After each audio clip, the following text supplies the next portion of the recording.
Good afternoon. It's Monday, the 11th of April 2016, just after 1 o'clock. Welcome to UK Column News. I'm your host, Brian Gerrish. With me in the studio, Mike Robinson. It's good to be back after a day off on Friday. You had a day off? Well, not exactly. A very interesting day, really. Learning about the NHS and how the government worked to help cover up the Staffordshire hospital scandal, but no doubt more on that in due course. Well, the weather here in Plymouth is just delightful. It's blue sky and sunshine. Norfolk is also the same. We understand it's a bit unpleasant in places like Glasgow and London, so we'll leave it there. Okay, well, we're going to start with Guy Taylor and a bit of alert sent out this morning because if you remember a week or so ago, Guy appeared on the programme to discuss the fact that he had been taken from his home and brought to Aberystwyth court in order to face some kind of bogus charge, and he was brought back there yesterday. And he appeared in court, or perhaps this morning he appeared in court, and he came in front of a clerk, Michael Cray, and he was asked, or at least it was said by Michael Cray, that you pleaded not guilty, Mr. Taylor, referring to the previous hearing, to which Guy replied that there was no case to answer, in fact. Well, Michael Cray apparently didn't like that very much because he sent Guy down to the cells immediately on contempt of court charges. And then they proceeded to hear this case in Guy's absence. And that was after they had cleared the court of any members of the public. So this is pretty unprecedented, I think, Brian. And the other point that was made was that the clerk of the court, this Michael Cray, doesn't normally sit in this court. He was brought in especially for this hearing. The urge is for people to get in contact with Aberystwyth Court and ask what is going on. So the clerk, to clarify, is usually a barrister or barrister qualified in a magistrate's court. So panic, and they seem very unsettled that Guy was there. So something strange going on, I think. Absolutely. Yeah. Now I realise, of course, I've forgotten to say that we'll be having Mark Anderson from American Free Press with us today. Mark, very many apologies for not bringing you in straight away, but you've got up early in the morning again to join us. How are you? Oh, fine. I'm one coffee into it, so we're good to go, guys. Okay, that'll do. Well, thanks very much for being here. Sure. Well, we're seeing serious things unfold in UK because, of course, people who stand up to tell the truth have got to be squashed by the British state. And as Mike, you take us through the Panama scandal, it's becoming increasingly obvious as to why the government is so frightened of the truth.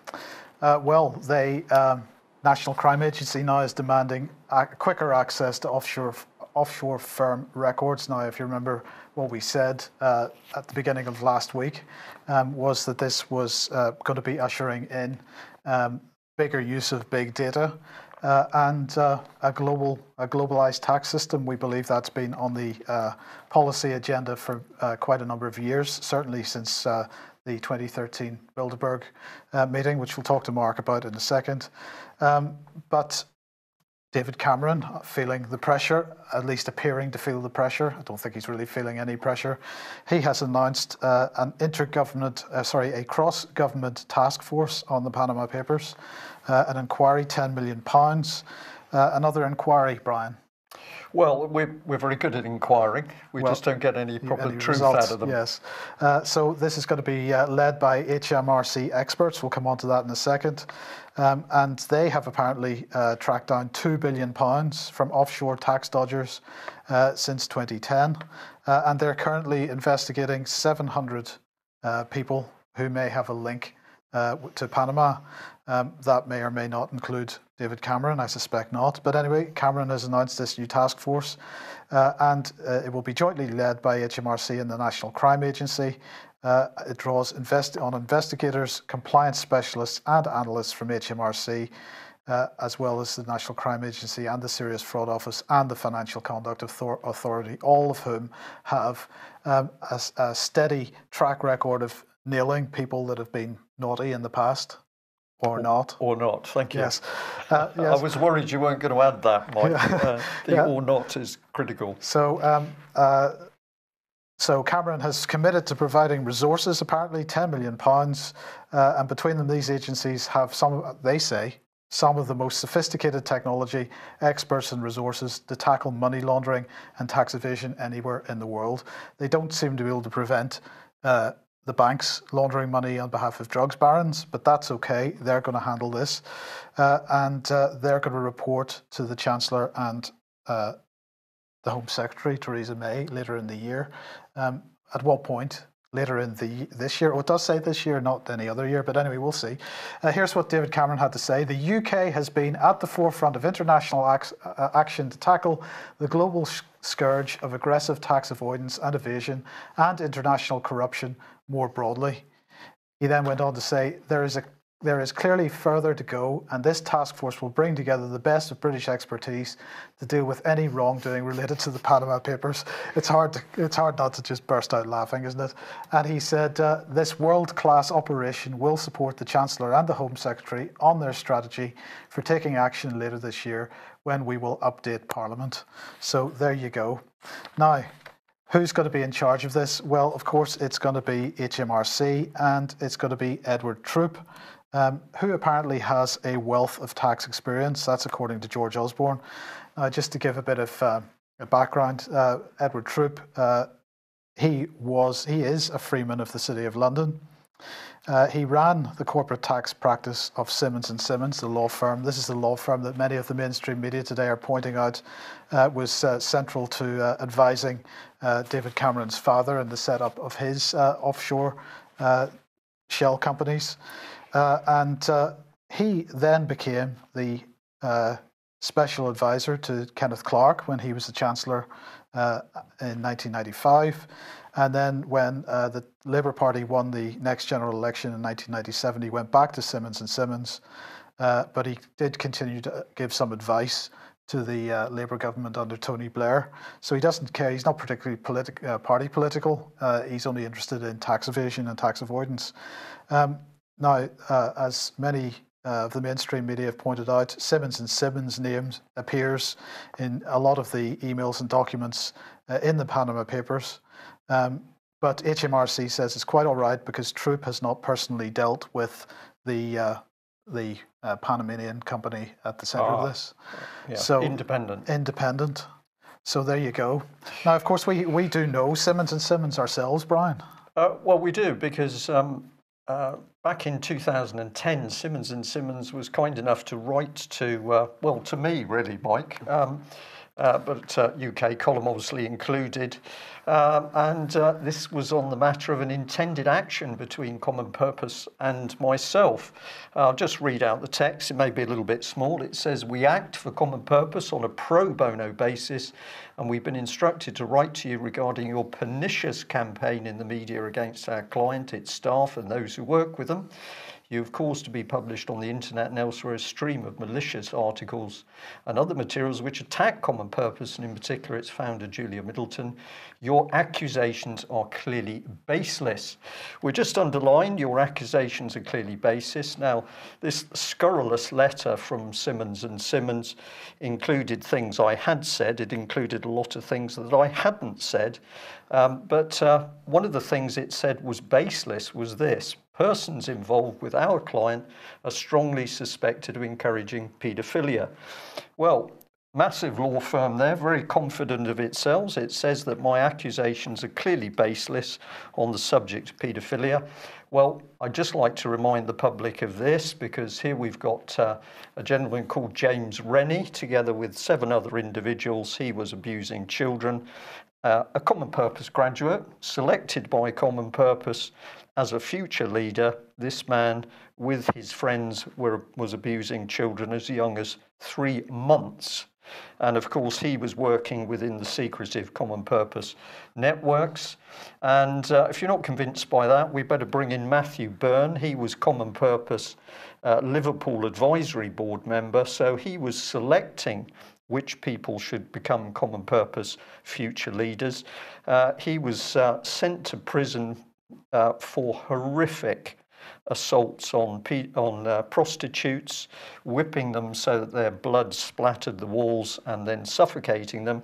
And he did that as a bit of a sideline to his some 9,000 child pornography images. So Matthew Byrne, selected by Common Purpose as an appropriate person to lead us into the future.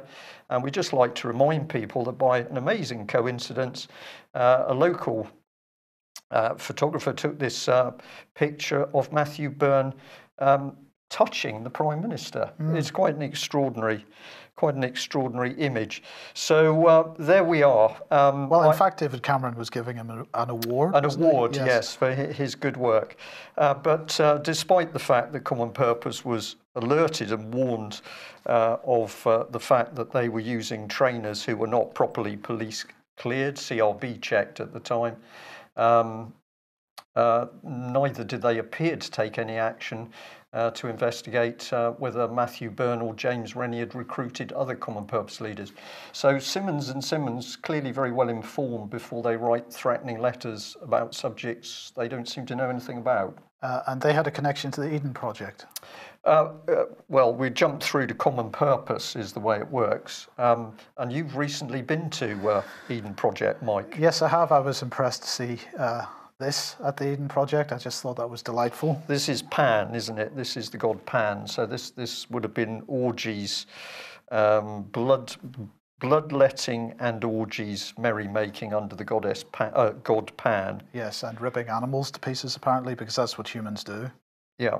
Yes. And this is for entertainment of families and children at the Eden Project. Yes. So this will become clear why we're bringing this in a second. Okay, well, we thought we'd just jump back as to what's been in the press. This was some time ago, and here's the gentleman. He's a N.M. Rothschild man, Sir Salts, and he was basically saying, well, we've had a few problems down at the Eden Trust, 6.3 million deficit, and visitors dipping below the million for the first time. So this was about 2014, and obviously the Eden Project was getting into a bit of trouble. So senior people had already moved on. This lady, Gaynor Coley, was the big boss. She was originally in charge of finance at Plymouth University, then took on 140 million for Eden. And on the right is Tim Smith. Now, Tim Smith, I believe, has been a supporter of Common Purpose, which is just quite interesting. But before we have a bit of comment on this, we just followed Gaynor Coley. What happened to her? Well, she abandoned the slightly leaky Eden Project and took up a new post at Kew, the Botanical Gardens at Kew.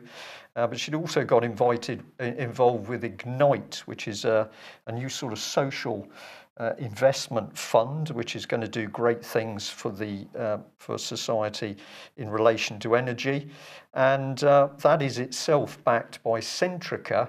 And we just found it interesting that one of the other key trustees at Kew is also involved with Centrica.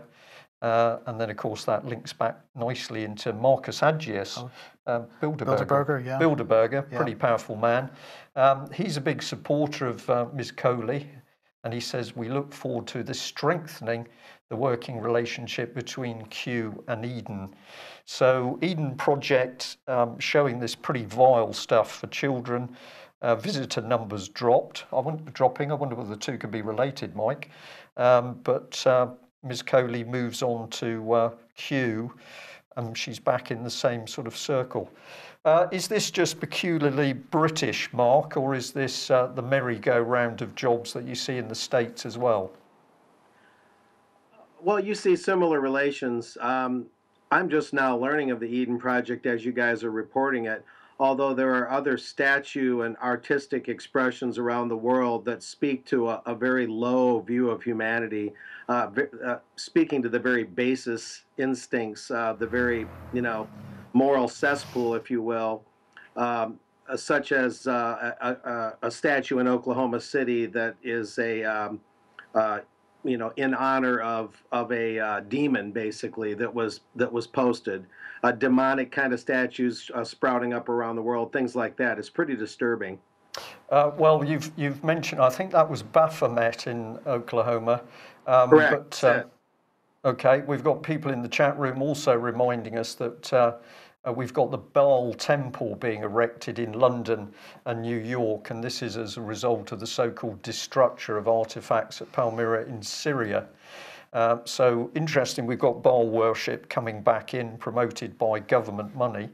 But just following through on the Salt saga brings us to this article in the Daily Mail, some pretty unpleasant photographs, but this is opera from the Royal Opera House, gratuitous scenes, sadomasochism, blood, murder, rape, and Abortion, you said? abortion or a miscarriage, I don't know what. But the audience was so upset about it that many of them were booing at the end of the performance. So utterly vile stuff, most of it funded, of course, by public money, donations coming in. This is the boss. I just looked into the eyes of this man who's responsible for this performance, and I thought, interesting looking character. But I also just did the normal little bit. Let's go and have a look and see who's in charge. Well, of course, it's His Royal Highness, the Prince of Wales. So he obviously thinks this is good value. And I look down and, well, surprise, surprise, Sir Anthony Salts pops up in the Royal Opera House. So very, very dark stuff being promoted by people who are supposedly the upstanding members of society, being promoted to Lord, Lady to look after us and our children, of course. Yes. Right. Okay. Let's come back to the Panama Papers then. The link was a little tenuous there. Can we say any more about that? With regard Salts to what? and the Eden Project and the Panama Papers, Well, and Simmons. Well, just, you know, I mean, what we've got is an amazing connectivity through the city with these very big, powerful people who are either legal people or bankers or Bilderbergers. Yeah. Once you start unearthing one, of course, they come up in a little cluster, which can't be accidental. Indeed. So anyway, Cameron has decided he's going to announce a new tax evasion law for corporations. And what this is about basically is that if you are a company that employs people that are giving tax advice, and the tax advice that they give leads people to hide money in some kind of tax evasion mechanism, that those companies will now be liable to criminal prosecution. Well, what did he say about this? He said the government has done more than any other to take action against corruption in all of its forms, but we will go further, he said. So he went further by publishing his accounts for the last few years, and these are signed off by RNS. This is a schedule of taxable sources of income and gains.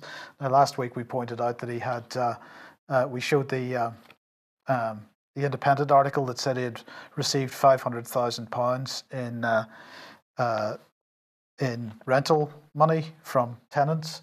Well, he doesn't seem to have, according to this document anyway. So either the journalists in the Independent were wrong, or there's something wrong with this. I'm not quite sure which it is. Well, it was also the net worth of 35 million mentioned, Mike. That's absolutely right. So there's no mention of that here either. What there is a salary of £120,000 in 2009 and £140,000 last year. Then we have some other income from rentals, which is looks like it's around £45,000 a year. Some interest payments, nothing coming in from dividends on shares, nothing coming in from any other sources. And it says in this document that he has no other sources of income, either at home or abroad. So I guess everything must be in Sam's name then. Well, I'm convinced, Mike. Obviously, we've got a Prime Minister that's really on the breadline. He's clearly suffering. I know he gets foreign holidays, but he's clearly suffering. And maybe we should start a whip around for our Prime Minister. Virtually destitute, unless it is Sam who's got the cash. Well, indeed. But apparently, according to the Independent, we have to say goodbye to private lives. Now, this is an interesting article. What they're saying here is 5 years ago, this is Ian Burrell, and he says 5 years ago I I heard a software billionaire, that must be somebody from Google, speak at a seminar arranged by Downing Street. It was a riveting discussion, but one thing in particular stuck in my mind, his warning that privacy would be dead within little more than a decade. The thoughtful entrepreneur was not saying this was good or bad, merely an inevitable legacy of the unfurling technology revolution. His message was that citizens, businesses and governments should prepare for a world of total transparency. It's interesting that the sort of central tenet of this is that technology is driving us towards this, but of course it's not technology at all. Technology is just a tool, so it's people and policies that are driving us towards this. He ends up by saying, academics have also pointed to the need for personal space to develop our characters, evolve our ideas, extend our friendships and explore our relationships, yet at the same time ponder far more the implications of living in an age of full disclosure. So there's a number of points here. First of all is the whole question of whether somebody who has a public role, who is supposed to be there preventing or protecting the country, managing the country on behalf of the public, whether they have a right to a private life when they choose to take that career path, because obviously a private life can hide all kinds of ills. Yeah. And the other question is whether this drive to remove personal privacy is, in fact, to achieve exactly that point that Ian Burrell makes here, that the need for personal space is a need which is there to develop our characters. Now, if that's taken away and people don't get to develop emotionally and intellectually properly as they grow up, then that has a pretty detrimental effect on society as a whole. That last point, Mike, is extremely interesting because, of course, we know that what's been going on in primary schools in particular is circle time, when very young children are encouraged to tell about things happening to them and happening at home, which are deeply personal. In line with what you've just said, what we see going on in primary schools is to help break down the developing personalities of children.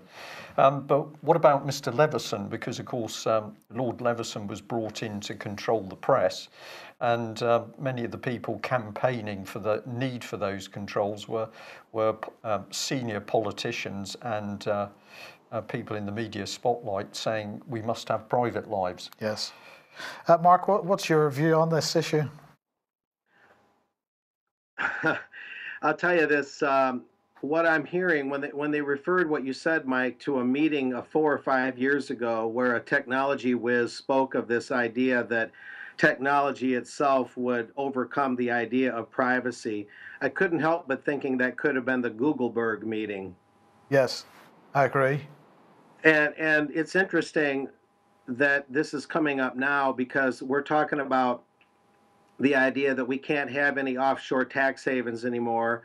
And as you and I have been thinking, especially you guys, that the whole argument against tax havens is a kind of a ruse, if you will, so they can create a global tax infrastructure so there will be no place you can hide. And so the lack of privacy, the idea that there'll be no such thing as privacy, goes hand in hand with the idea that there's no such thing as perhaps cash. Maybe they'll have a cashless society and that'll be the next step, but no such thing as private enterprise, no such thing as you say, individual betterment. And one way to do that is to have this idea that the very idea of privacy will fade into the sunset. And that's a rather disturbing concept they're talking about. And it's interesting, too, that all this talk about there'll be no such thing as privacy anymore. But Bilderberg says, well, we've got to be able to meet off the grid, off the record. We can't be having press or regular people listening into what we're doing. We need to be able to feel free that we can talk about what we want to. And Googleberg, of course, was a direct sort of sibling of Bilderberg there for a while. I don't know if Googleberg is still meeting. And in fact, Google is now another company. It's kind of been subsumed into, I believe they're called Alphabet, if memory serves. And so this is more of the elite manipulation behind the scenes to get rid of all privacy except their own and to tax all money except their own. Couldn't agree more. Now, typically before Bilderberg is a G7 meeting, and that G7 meeting is soon to happen in Japan. But as kind of a preemptive strike, as it were, the G7 foreign ministers meeting takes place, and that began yesterday. Now today they all went to Hiroshima to celebrate. Is celebrate the right word? They would say commemorate, but I think there was a bit more celebration there from their point of view. And John Kerry was there for the first time, I believe, and he was there to visit the Atomic Bomb Museum. And apparently a number of reports suggesting that Obama might go when he attends the full G7 summit next month.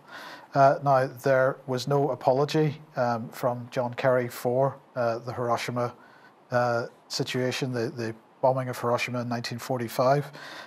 Of course, it's widely recognized now, at least, that that was probably unnecessary. Kerry visited today. He said that it was stark, harsh, and a compelling reminder of the need to rid the world of nuclear weapons. And their first act then, the G7 foreign ministers, was to issue what they're calling the Hiroshima Declaration. They're calling for a world without nuclear weapons, and they're saying that nuclear weapons cause immense devastation and human suffering, and so on. So that's what they're up to. Now, Philip Hammond, of course, he wrote a little letter, and there it is, signed by him. And I'm going to suggest that Philip Hammond achieves the Hypocrite of the Month award. So at least so far, we're only a third of the way through April, so there's plenty of time. But here's a little excerpt from that. This is what he said. What is displayed here is a reminder to all of us of our obligations to resolve conflicts peacefully and of the unimaginable consequences for ordinary people of wars, which those who begin them, him, cannot control. So he recognizes that once they start a war, they can't control it anymore. He recognizes that people suffer, but he doesn't seem too worried about the fact that he and his government are responsible for Libya, Syria, Afghanistan, Yemen. Yeah, just to name a Syria. few. So the sheer hypocrisy is spectacular, isn't it?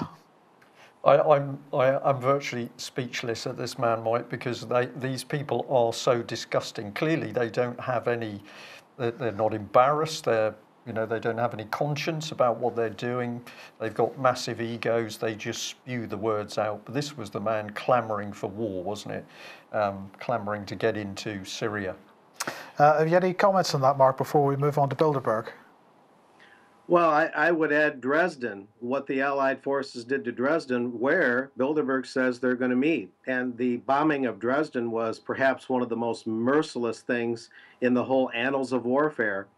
And apparently this is the first former Eastern Bloc city, the first time Bilderberg will ever have met in an Eastern Bloc, former Eastern Bloc city, excuse me.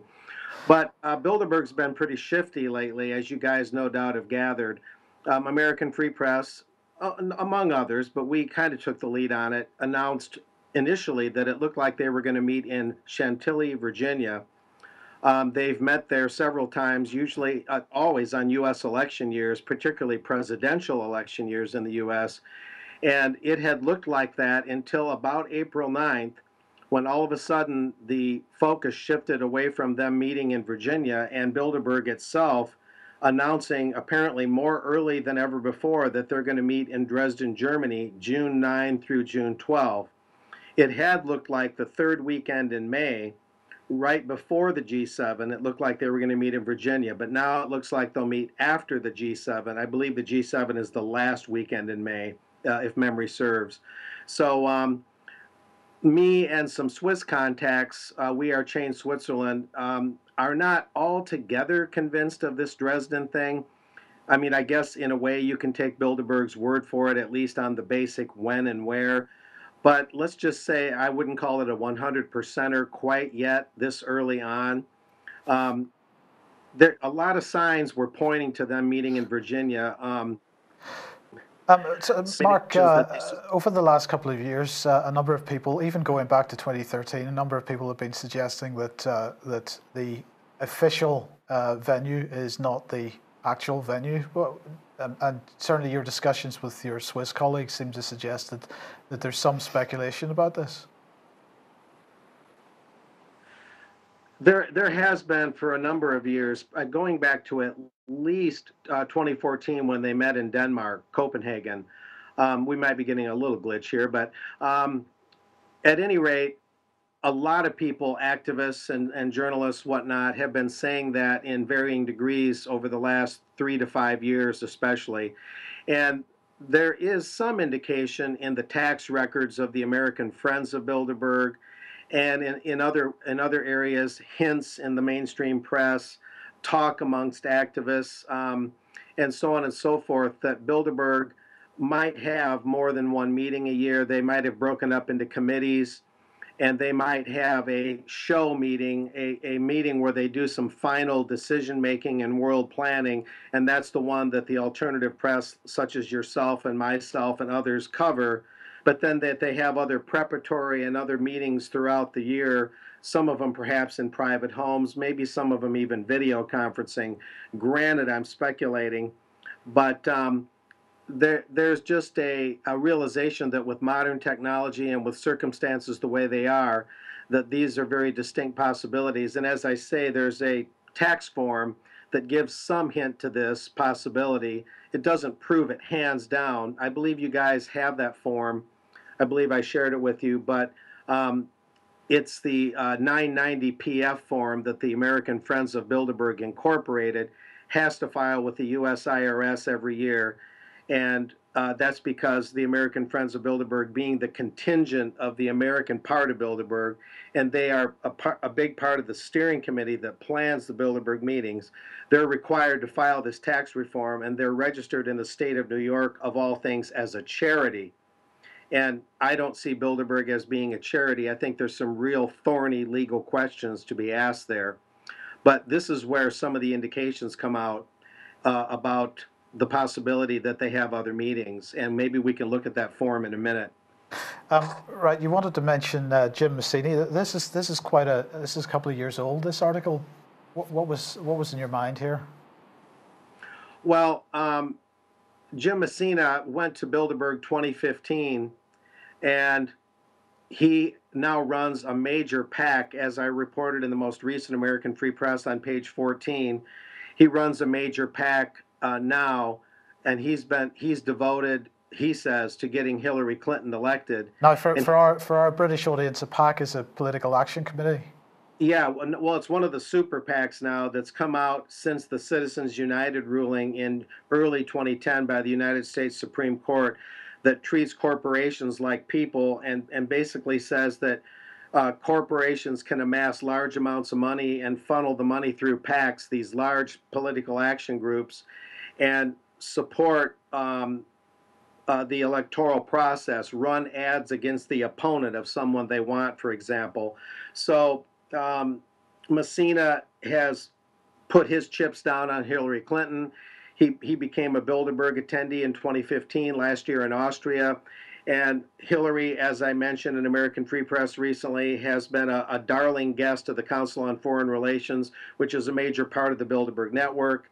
There's strong indications, therefore, by the big hitters that Hillary, if she's not an absolute top choice for the big boys for U.S. president, she at least is being seen as a contender that they strongly support.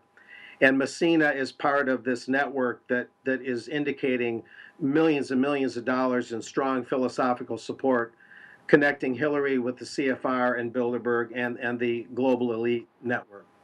Okay, and the other person to talk about is Henri de Castries, and he has resigned from AXA. He's a senior Bilderberger, and it looks like he may be going to HSBC. I can't imagine why he'd be going there, but anyway, tell us a little about him.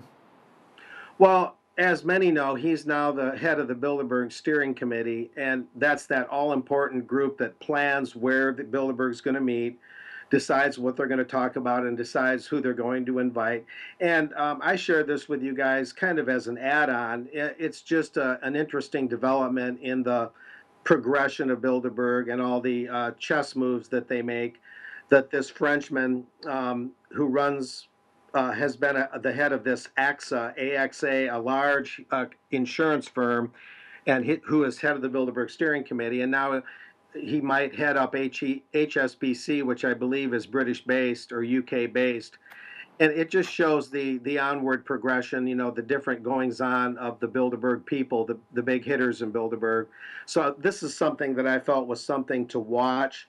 Um, Whether it will affect his chairmanship of the Bilderberg Steering Committee, it's too early to tell. But I caught up with this guy at a Brookings Institution speech he gave last fall, and he had a lot of interesting things to say that talked about the progression towards consolidating the economy of the European Union even more, fiscal union, things like this, where budgeting and taxation functions of the individual EU nations would be merged in Brussels. He gave some hint to that. And an EU treasury, in other words. Yeah, correct. A central treasury was where some of the signage pointed in his talk, although he was decidedly vague in some areas. Of course, this is the way they talk. They talk in euphemisms. They use broad terms, and it's kind of a code speak. I call it globalese. That's my word for it. But Dick Castry is an interesting figure to keep an eye on, and that's why I shared that item today. Brilliant. Thanks very much. Let's talk about the BBC. Well, of course, if we're talking Bilderberg, then we've got to be talking about manipulation of the media. And a big thank you to the person who sent in this email. It's talking about the BBC risking people's lives and aiming to sow dissent in Iran. I'll just read out one of the paragraphs here. It says the article is promoting a website that initially was encouraging Iranian women not to wear the hijab.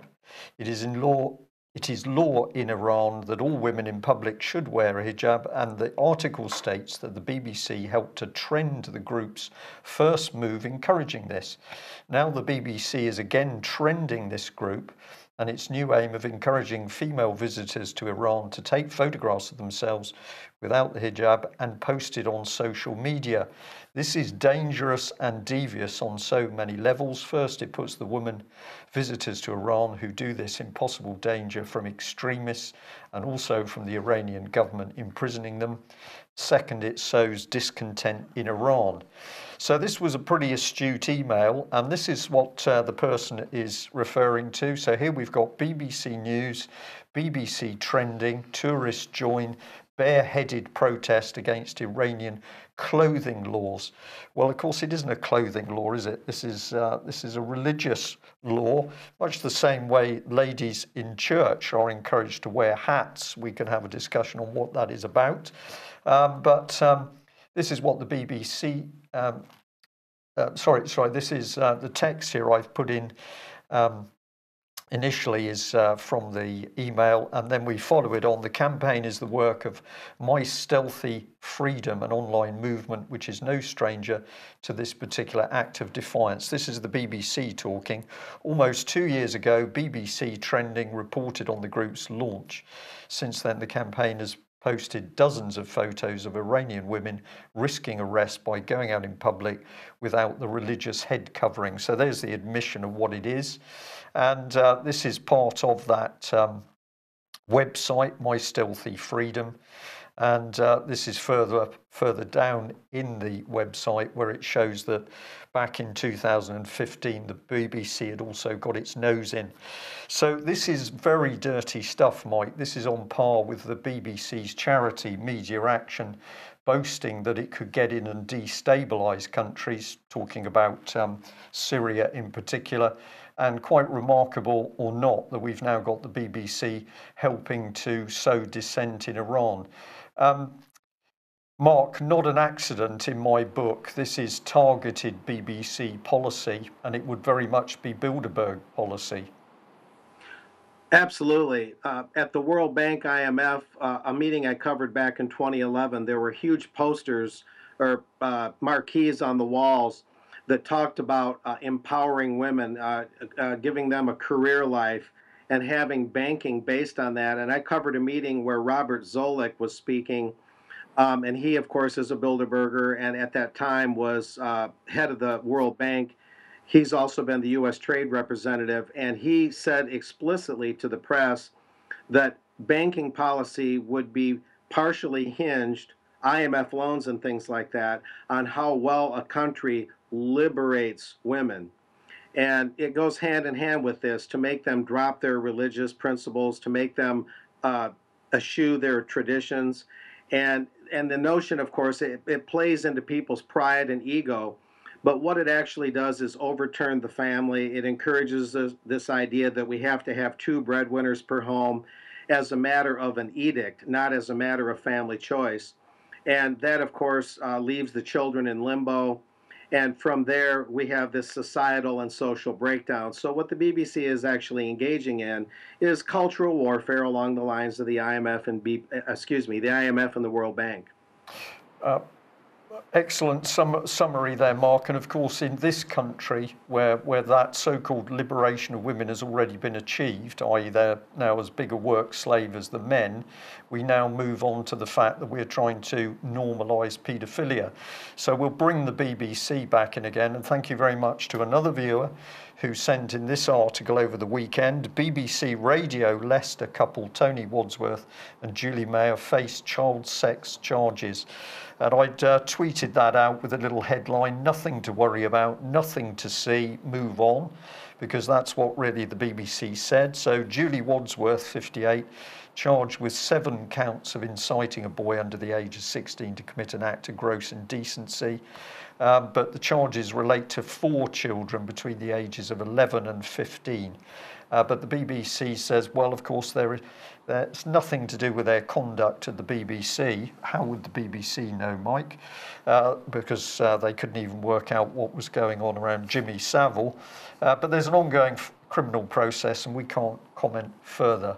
So the BBC oversees helping to destabilise peaceful countries. We might not like everything about them, but peaceful countries. And in the background, this is the BBC that has clearly been infiltrated by paedophiles for many years. The BBC, nothing to see. Hypocrisy, unbelievable. Okay, the National Counter-Terrorism Security Office. Did you know we had one? So here we are. There's their website on the government webpage on the government website. They are launching a Stop Terrorists and Extremists Online Presence campaign. Good. And apparently on Friday, the 15th of April, which is this coming Friday, a 36-hour period of extended activity will take place to support the Stop Terrorists and Extremists Online Presence campaign. Yeah. There's no more to report because they don't tell us anything else.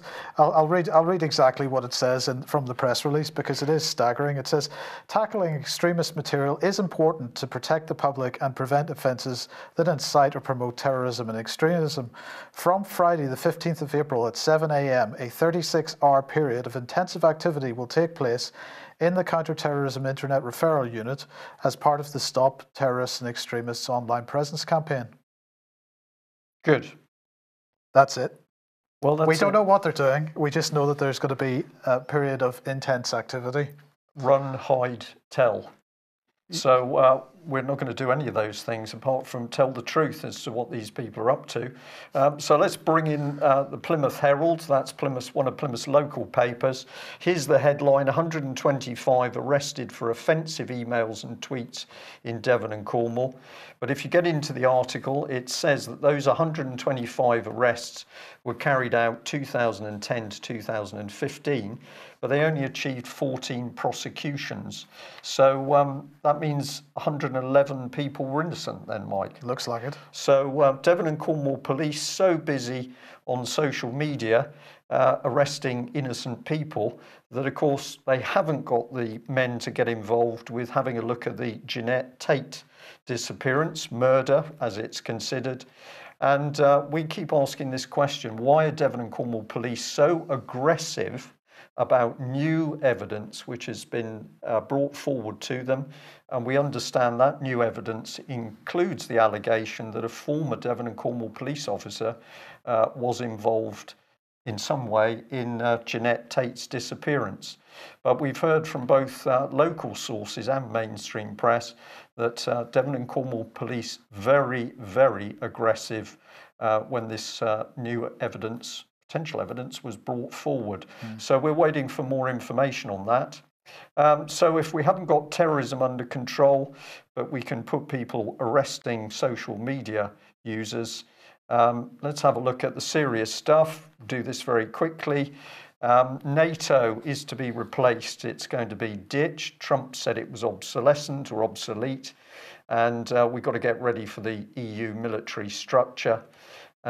His Trump, it was obsolete was the word he used.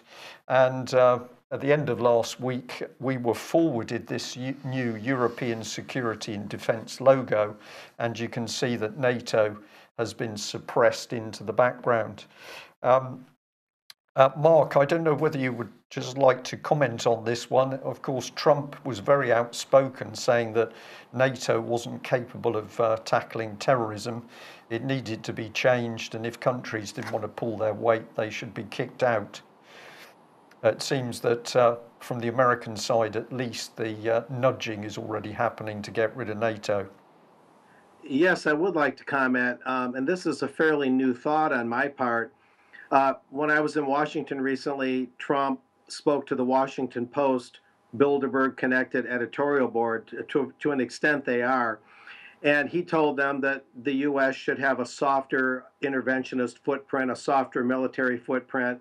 And he did refer to NATO as being more than it's worth, costing the U.S. more than it's worth, that we were not getting a return on our money and all our involvement. And the editorial board of the Post then suggested that Donald J. Trump, the leader. Right, so we have a glitch there, unfortunately. Hopefully Mark will be back in a second. Let's just come back to that point in a second. We'll talk about the EU military then, because here we go. 5,200 UK and French personnel, 44 aircraft including Typhoons and Rafale jets, 10 ships, one combined joint expeditionary force. So what's this about? This is an exercise. It's going to see UK-French headquarters planning and executing major land, sea and air activity for the first time in a demonstration of the force's full validation of concept. So this marks a significant milestone in the generation of a rapidly deployable force, they say, for bilateral operations ahead of any coalition action. Now, this was this force has been developed since the 2010 meeting in the ambassador's residence in Paris. This is the Lancaster House Treaty, as it's known, the one that was foisted on us without so much as a single comment in Parliament. Well, here's what Michael Fallon had to say. The joint force will combine the might of two of the world's biggest militaries, backed by our rising defence budget. It will enable us to deploy rapidly with our French allies, helping to keep Britain safe while contributing to the security of the world. So that's what Michael Fallon had to say. And the Standing Joint Force Commander, Major General Stuart Skeets, said, Exercise Griffin Strike, that's what it's called, marks a key milestone in the development of the Combined Joint Expeditionary Force, the embodiment of our military relationship with France. And he went on to say the next 2 weeks will see French and British servicemen and women training side by side on the sea, on land and in the air, together with Admiral Laurent Isnard, my French counterpart. We are anxious to demonstrate that our military partnership is now on a new level and show how the combined UK-France combined joint task force is the most testing of circumstances, stands shoulder to shoulder. There we go, Brian. Well, this is treason, in my book at least, because, of course, this is British military command and control structure being subsumed into the French system. This is the start of the EU army, without question. And of course, they only need the Treasury, which Mark is mentioning, and the game is over, whether or not there's an EU referendum. Right, well, just before we bring Mark back then, let's look at a couple of pictures. This is the French gents leaving the aircraft. Here's some material coming off boats and so on. So they are bringing it all over. And just in parallel, sorry, Mark, I'll bring you in just 1 second. Just in parallel with that then, there is also another exercise going on with 3,400 more NATO troops. This is exercise Joint Warrior and is completely separate from this one. and most of that is going to take place off the coast of Scotland. So Britain, the central sort of the core of the current range of exercises. Mark, bring us back to your thoughts there?